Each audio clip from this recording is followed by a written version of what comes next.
Okay, so we've finished in the vineyard, so we're just collecting these grapes. It's not as many as last year, but there's going to be enough to test the new machine.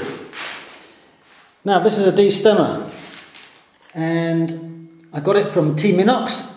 Marin sorted all this out for me, and what it is, it's a destemmer.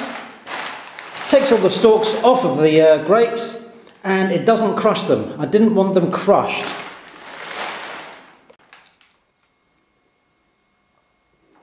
So essentially what's going to happen is the grapes are fed by an Archimedes screw through the system. The jacks or the stalks will come out here. The pulp will go around and up into the waiting container. That is the theory. Right, so here we go then.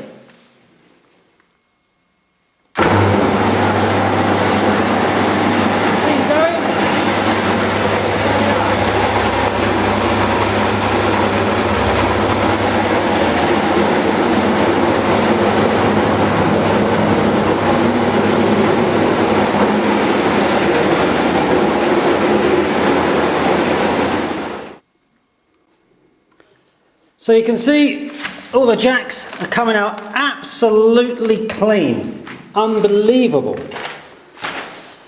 Now the idea with this is to keep this hopper full. Keep the hopper full. If it gets low, just turn the machine off by the safety switch right there, and then everything will be okay because the whole pump stops. What you don't want is the pump to get an airlock or something in it.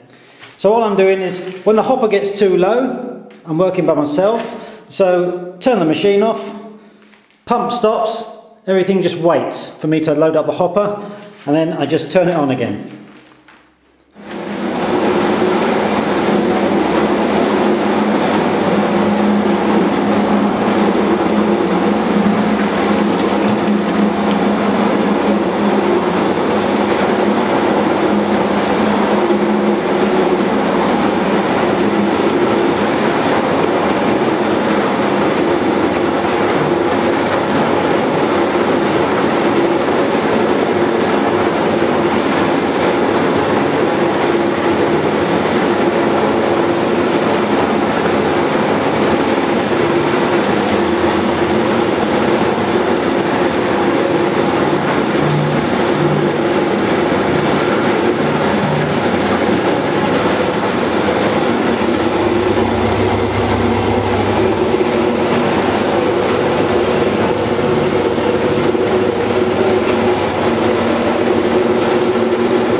All the machine's cleaned, it's all stripped down. Here's the 2 barrels of must.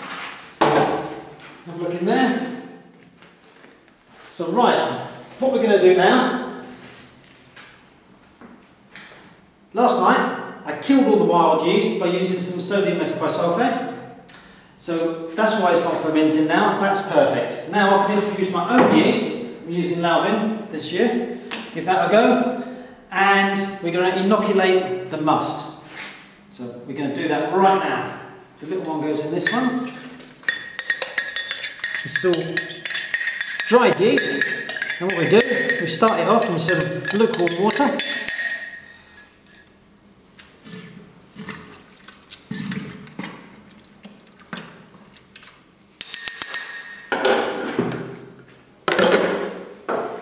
Do the same for this one. Is. And what that's going to do is going to ferment all the sugars and turn the sugar into alcohol. The alcohol is what keeps the wine fresh. So really my job and my hobby is simply preserving fruit, contrary to popular belief. Okay, right. So what we're going to do now is just punch the cap down. So you can see there's the liquid there, and the action of the yeast and all the gases, the CO2, has pushed all the skins to the top. Have a look in there, and in there. And that's what it is. If you look in here, it's just pure skins, and it's really warm now. So we push it down 2 or 3 times a day. See the colour of that? Pushing it down, and that gets the skins back onto the wine, as it were, which extracts much more colour, and obviously gets more sugars out of the skins. That's all we've got to do to that. Do exactly the same with the other one. There we are. See how deep that is? Before you get to there. Look at the colour of that, that's lovely. Really warm, that's because of the heat generated during the fermentation. 2 or 3 times a day. Okay? Right, so here we are then, coming to press the grapes. They've been fermenting for some time, and now we're going to press them. In there, into the bucket, up the steps, in the barrel. And there we are. There we are. More wine. That's all the cake. That's where it's coming from. And there we are.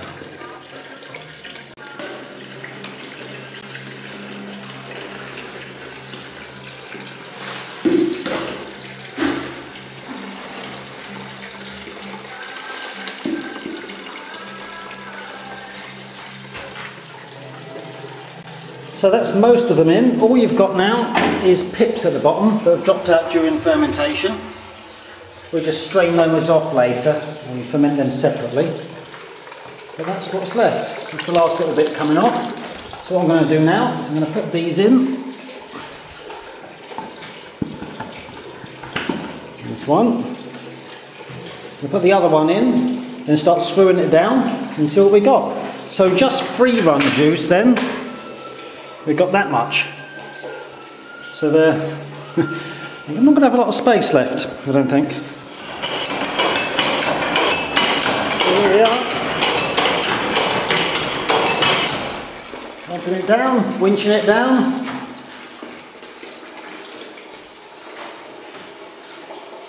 How much have we got in there? I don't know, I can't see.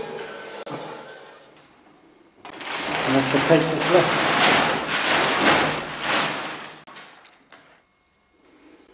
Well, there we are. That's the wine. Bloop, bloop, bloop. There's probably about 150 odd litres in there. It's a 170 litre barrel. A bit more than last year, pops. Not much. Not much more than last year, but enough.